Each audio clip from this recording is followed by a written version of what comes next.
কালকে চলে গেছিলাম একটা বিয়ে বাড়িতে। আর বিয়ে বাড়ি গিয়েই প্রথমে একটা ভুল হয়ে গেল।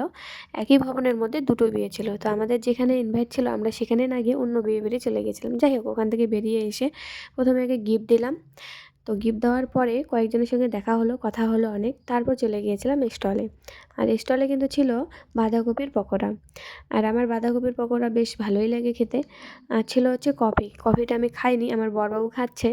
তারপর চলে গিয়েছিল ফুচকা খেতে। আমাদেরকে বারণ করেছিল যে ফুচকা খাওয়ার দরকার নেই, ফুচকাতে প্রচণ্ড ঝাল, কিন্তু কে কার কথা শোনে।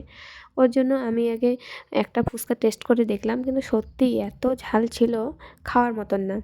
ওখান থেকে বেরিয়ে খেতে চলে গেলাম। আর খাওয়ার ওখানেও অনেক কিছু ছিল। ডাল ছিল, বেগুনি ছিল, স্যালাড ছিল, চিংড়ি মাছ ছিল, কাতলা মাছ ছিল, তারপর ছিল ফ্রাই আর মাংস, তারপর ছিল চাটনি, মিষ্টি, দই, সন্দেশ।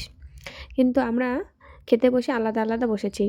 কী করব, জায়গা না পেলে কী আর হবে। আর রাত্রের দিকে এত হয়েছে, আর দেরি করা যাবে না, এর জন্য আলাদা আলাদাই বসেছি। আর খেতে খেতে দেখি আমার পেছনেই বসেছিল, ওই জন্য ওকে ডাকছিলাম একটু দেখো। আর খাওয়াটা প্রচণ্ড, রান্নাগুলো এত টেস্ট হয়েছে, সত্যি অসাধারণ, খুব সুন্দর হয়েছে সব রান্নাই, কোনোটাও খারাপ হয়নি। তারপর আমাদের খাওয়ার আগে ওর খাওয়া হয়ে গেছিলো, ওই জন্য এসে একটু আমাদেরকে দেখালো ভালো করে, না তো দেখাই গেল না, আমি হাত দিয়ে হাতেই করলাম। তারপর সোজা খাওয়া দাওয়া করে বেরিয়ে পড়লাম, কারণ অনেক রাত হয়ে গেছিলো।